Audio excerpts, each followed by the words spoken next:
Welcome to the Two Doors podcast, where we open the doors to Australia's top minds in tech, talent, and transformation.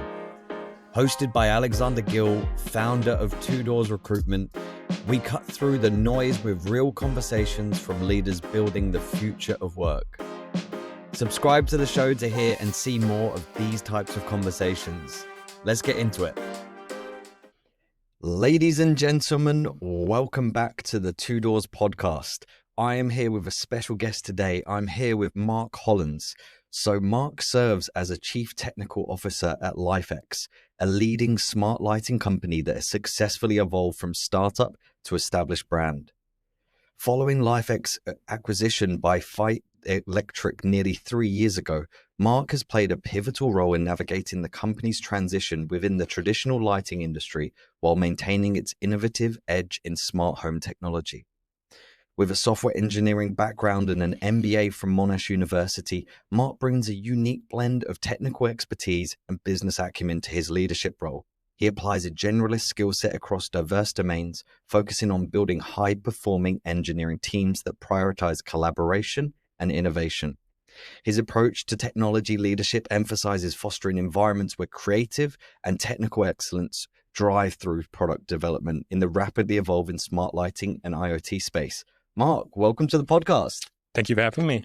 Yeah, I'm excited for today because I'm a big fan of the product and what you've been doing. And what you've been up to lately? Yeah, I've been very, very busy with the work.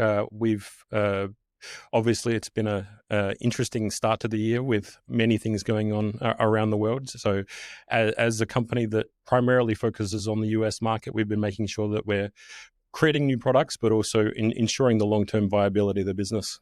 Yeah, true, because it's a very exciting space, isn't it? But I love where you talk about in your bio the creative and keeping that edge as well.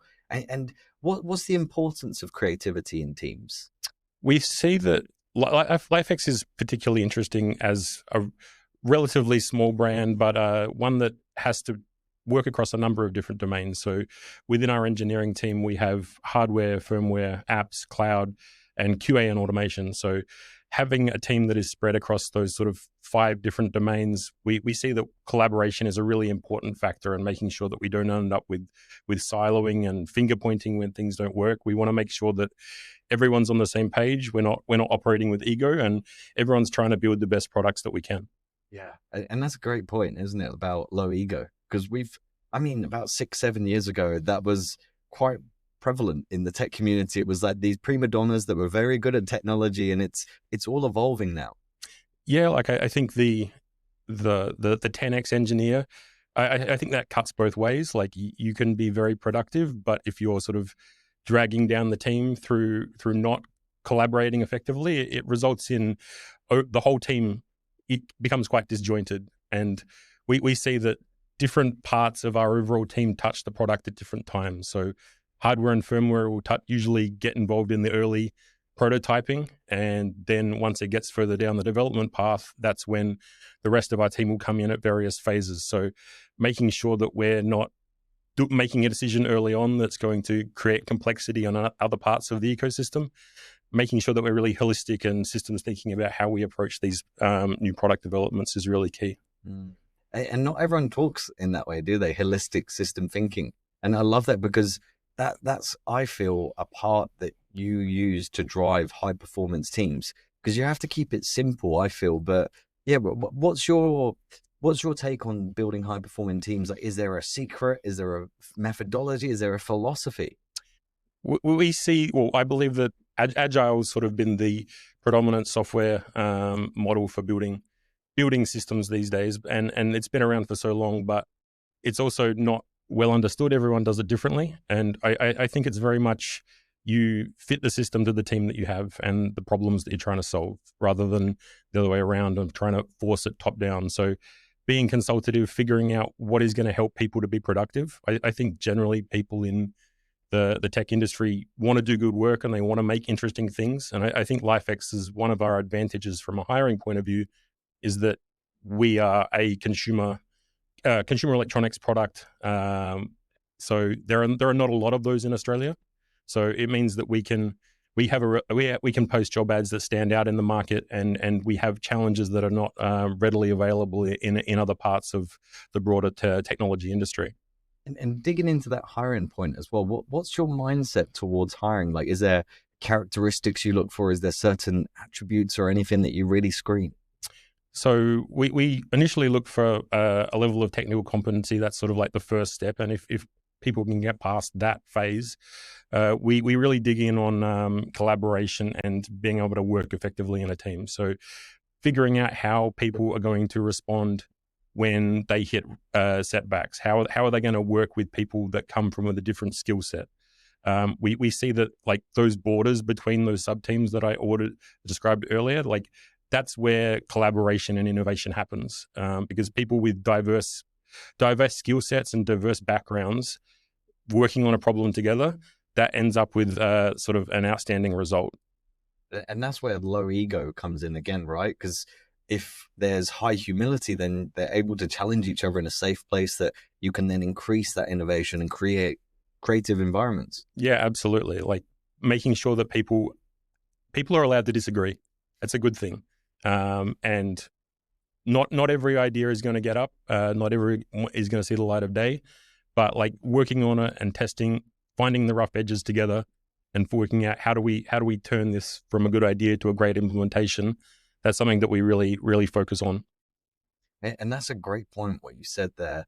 It's almost like in society, we've got a bit too sensitive to people disagreeing. It's like, if I disagree with your point, I'm not disagreeing with you as a human. I'm disagreeing with your opinion on one matter. But that doesn't mean that we're going to fall out as friends. But I think that some people do. They are a bit sensitive in that way. Yeah, I absolutely agree. Like finding spaces where people can have a frank discussion about things, and usually you're going to come to a middle ground, or you're going to see things in a different light. And I definitely agree that as a society, we need to do more of that. We live in very good times, so that's that. And switching gears, so you have reached the pinnacle that many software engineers look at, like, hey, I want to be a CTO. Like, I've vetted and screened many candidates and often say to them, like, where do you want to take this? And they say, oh, I want to do that. But what wisdom would you share with them about like your journey of how to become CTO, or anything you'd want to share with those people? Yeah, like I think in my development from studying software engineering and first jobs, I managed to get a sort of like a team leadership role relatively early. I think from there, I sort of experienced a number of things, and I noticed that like I was not the best software engineer that I was working with. So I definitely tried to work with other people that could teach me different things. And over time, I've sort of realized that one of my strengths was being a generalist and being able to have conversations with people from many different backgrounds and work on many different problems. So I've sort of taken that into my personal development, and through studying an MBA, that it's very much a master's degree focused on generalized problems, being able to work in many different parts of a business and understand the sort of the key drivers that go into the decisions within different departments, and then turn that into positive outcomes. So that's how I sort of saw my professional journey, and I started implementing that as my role evolved at LIFX out of engineering into sort of technical product management. So taking in the best interests of the business, figuring out how are we going to make these decisions, how are we going to drive things forward so that we're looking at the whole success of the business, not just what is best for engineering or best for any one department. So that's sort of the growth transition that I took to that point. I ended up leaving LIFX as it went through a number of different ownership structures over the years. But when it was acquired by Fight almost 3 years ago, they sought me out to hire me back, and my former colleagues must have advocated for me strongly. So, and to come back as CTO, it was good because I had worked there long enough in the past that I knew the sort of problems that we were butting up against, and was able to come in, revitalize the core team that had sort of stayed with the business across that period. And really sort of build it to where it is today, so we can have a really high performing team and get a significant number of new products out every year that it sort of address our key market and look at different ways to sort of grow the business into the future. So your business acumen has helped you with the CTO, as well as your leadership skills of relatability to software engineers. Yeah, absolutely. So being like, I feel that being able to understand what software engineers like out of a role, how to challenge them, and how they want a degree of autonomy in what they're doing. I think software engineers like to understand the context of why they're doing something. I think one thing that software engineers really hate is when they work on something they don't fully understand, and then it never sees the light of day because of some business decision. Minimizing that so that people can see with IoT products, you can hold it in your hand, you can see, you can interact with it. It's a very tactile product in that sense. So in some ways, building pure software products is a bit more ephemeral. You can see it out there, but you don't quite get the same degree of interaction. So it's definitely something that has helped me to be able to resonate with those people within my team and make sure that I can explain the context of what's going on in the broader business so that they understand why they're doing it as well. Fantastic. And where do you think technology is going? Because I saw a statistic that it was saying, software engineering, it's going to be gone, or 65% of Gen Alphas will work in jobs that don't exist today. But where do you think all technology is going? I think we're at a really interesting tipping point with artificial intelligence at the moment. So obviously there's been huge strides made over the last sort of 5 or so years as these large language models have sort of started to find traction with a number of different use cases. I think the broader industry is trying to try them out for basically everything they can at the moment to see what sticks. So there are some things that work and some things that don't. And I think the models are likely to keep improving. There might be a point where it starts to taper off, but at the same time, if it keeps improving at this rate, it's going to have sort of major implications for the entire technology industry and for society in general, because it's going to automate so many jobs that currently exist, and whether it creates the same number of jobs on the other side remains to be seen. Yeah, we had David Lucci, who's head of security at Flybuzz, on the podcast, and it's interesting, like his perspective. Like he was saying that he feels that cybersecurity will be like the 4th hotline when you ring 000, because like all this vibe code, everything that's going at such an accelerated rate, people aren't necessarily thinking of the ramifications of what they're building. So I hear that you're saying large language models are here to stay. It's how you interact with those, but then it's still being served, like delivering value as well, I believe. Yeah, turning the wrapper around the large language model into something that actually solves problems. Like I think that's where we're at the moment, and it's working well in some domains. So like customer service is one area where I see we're using that within LIFX to deliver automated customer service as sort of like tier 1, and that is showing very good results so far. But making sure that gets generalized into every different industry out there, and that you can deliver a sufficiently high outcome for that use case, that's really the secret sauce that a lot of companies are trying to build at the moment. And it's almost like a buzzword as well, isn't it? It's like, well, why do you need a large language model? Like, is there a purpose to it? And what about leadership as well, Mark? Like, I'd love to pick your brain, because I feel that you lead by example, shows, goes, and obviously coming up through the ranks, but then you've got your MBA, your business degree. But what do you believe is good leadership? I think good leadership should be like present first and foremost. You should be there talking to your people. I think being isolated and only speaking to the executive team leads to a sort of disconnection with what's going on the ground, and having that holistic view of understanding what are the pain points that the team is dealing with. Like people on the team see when the leaders are responsive to their questions and understand what's going on. So I think that's something that I've really tried to develop, is talking frequently with everyone that I can, and understanding what drives them, what drives their professional development.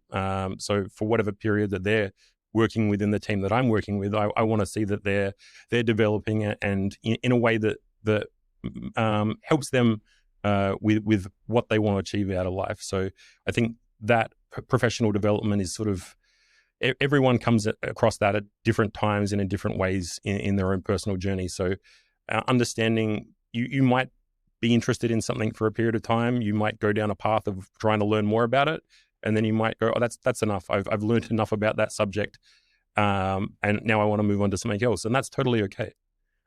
Making sure that people are willing to take risks and try new things, figuring out what drives them personally and what they're best at.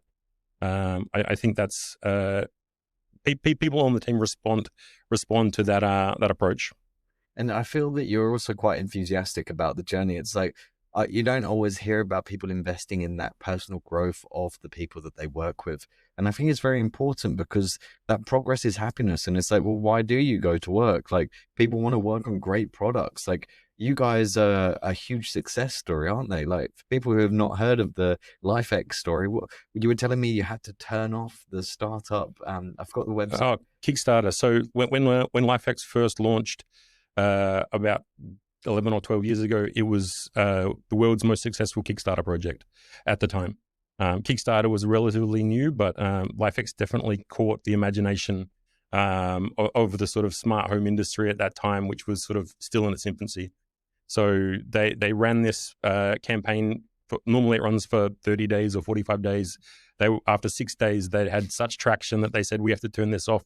Otherwise, we're not going to be able to get this company out of sort of like seed initial to fulfill all the Kickstarter orders. So they then took that and went and got some VC funding from the US. And the company sort of was on its journey from there. That's fantastic. And I know that the engineer standard at your company, it's really top tier, isn't it? And that comes down from the leadership example, and everyone's progressing. And what's your thoughts? I often have discussions with people that don't necessarily want to go down people leadership paths, or, they want to stay on the tools. Like, what's your thoughts of when you get to that seniority and it's like, yeah, what do you think about? Well, effectively, I'm the only one who's not on the tools within the team that is dedicated to LIFX. So I spend my time on management and technology strategy and making sure that marries up the business strategy and leading the team, obviously. But we try to make sure that everyone else on the team is at least connected to the core team that they are primarily focused on. So we have our engineering principal has sort of come out of our apps team. And that made sense because he took on a real strong leadership view on our technical foundations and how the ecosystem functions. So that border between the app and the firmware, or the app and the cloud, and how those different parts of our protocol fit together. He understood that better than anyone else. And that was part of the reason that he was sort of moved into that role. I was able to hire him back when I rejoined the business. And he's performed really well in that role. So I think that's one example of he still spends about half of his time doing app work and leading the apps team, but he's also involved in working on a number of different projects across the sort of broader ecosystem. So you've probably identified people's strengths and worked to their strengths rather than pushing them towards, we think that you see the leadership qualities in people to be able to 50% of their time lead people and 50% on the tools. Yeah, like I think people are going to gravitate towards the role that they see themselves in, even if they don't have the job title that matches. They're going to start doing that role if it interests them in part of their entire time that they're working. So I think that those sort of role evolutions happen over time, and people move around within teams, and the needs that a business has will continue to evolve as well. So I think teams don't stay static. And I think the processes and structures need to adjust with them as people come and go, or as the sort of needs of what you need to deliver continues to change. Yeah, I agree. And what is one of the biggest or toughest leadership lessons that you've learned?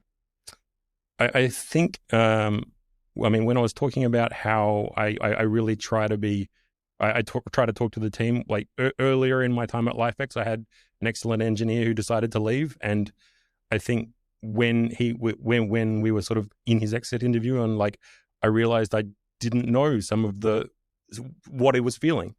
And so like you can't get all of that out of one-on-ones. People are not always going to be honest, but I know him well enough, and I'm still friends with him today, that I could tell that I had made a mistake in how I was managing him. And had I done things differently, it might not have worked out that way. But I think it's all worked out well in the end. But it's helped me to realize that I needed to be really keyed into what people were thinking and feeling within my team to manage them effectively. That's great wisdom, isn't it? And it just comes from those lessons of learning, and that's how you keep moving forward and bringing this into Landmark. So have you got any wisdoms you'd love to share? Anything else that's on your heart? I think that we need to be prepared as a technology industry and a broader society for the huge change that might happen in the next 3 to 5 years. Like, I think AI has only just gotten started from the change it's going to bring across society. I think, we were chatting the other day about how there are less juniors being hired into software roles these days. I think a lot of companies are kind of viewing, now the AI can do the roles that the juniors were doing previously. I can see that in the short term, but I also know that like juniors turn into mid-level and senior engineers over time, and that like the investment that a company will make in those people over is something that can't be automated in the same way. So I think we need to be careful about the decisions that we make with new technologies. I think they have huge opportunities, but at the same time, there are unintended consequences that are going to come with them as well. That's a huge point. It is very true, isn't it? It's because often companies in tough times, it shows true character, and so people aren't wanting to invest in juniors, but they're so important to the future. Yeah, absolutely. Well, thank you very much for coming on. I've thoroughly enjoyed this conversation, so thank you very much, Mark. Thanks for having me. If you've liked this episode, please like and subscribe. It helps the growth of the channel so we can keep interviewing some of the best minds that there are here. Thank you very much.